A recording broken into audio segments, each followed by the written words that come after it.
Now, wackademia is, of course, the wacky world of academia, and that's it's really getting out of control now. You've got books in America, one called American Girl or something, which is advising young girls to explore the world of transgenderism and puberty blockers. This stuff is madness, as well as dangerous. Can I read you an extract from this? Please Because do, I saw the headlines and I'm like, there's no way this book is going to be advising girls to get puberty blockers or telling them about, how they could do that if they feel uncomfortable in their body. But it's actually precisely what it says. It says, if you haven't gone through puberty yet, the doctor might offer medicine to delay your body's changes, giving you more time to think about your gender identity. What? Are you kidding me? I know, this is serious stuff. We laugh at this stuff, but it's going on in schools. It's out of control, James. Well, it's really, really dangerous stuff because we do know that in the vast majority of cases where people present with some sort of gender dysmorphia as early teens, that these issues do tend to resolve themselves. Doesn't say that there aren't some people who legitimately have these real issues around this, but to start planting this seed in a society where this is already being blared absolutely everywhere, it's really, really, I think, irresponsible. But this is a doll maker. This is a doll maker that puts out this girl's guidebook, and that's in there. So just the company and where it's appearing, this isn't some medical journal or some website you might go to as a confused teenager. This is in a book.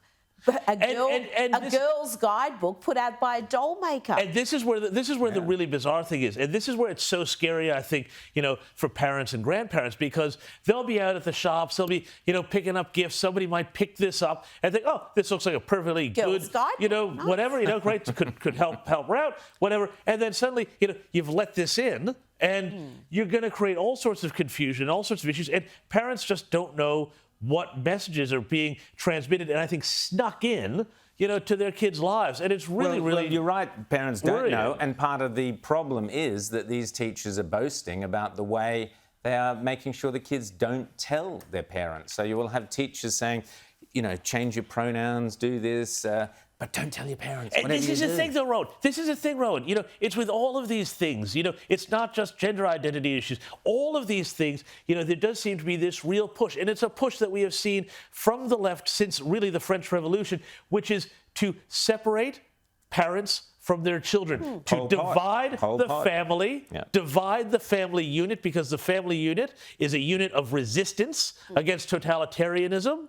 And it sounds like I'm making a big deal about it. Well, I am, because that's really what we're dealing with here. And you're right. This isn't just an issue to do with the trans agenda. No, it's much bigger than that. Absolutely. This is the Marxist playbook. This is how you seize power by, like you said, dismantling the family. And this is the thing. Sorry, I just want to go on to this because this is a really important story that came out earlier this week. We weren't going to talk about it, but the big study that was done, I think by ANU, I might have that wrong, about the Australian electorate and how they voted in the last election. And it found that the younger you were, the more likely you were to vote Labour or Green. And I think something like 1 out of 4 voters under 35 voted for a coalition party. Now, put aside the electoral issues there, what does that tell you is going on in the schools? The schools where, by the way, they have no interest in educating people because, if you look at the PISA and the TIM scores and the international rankings,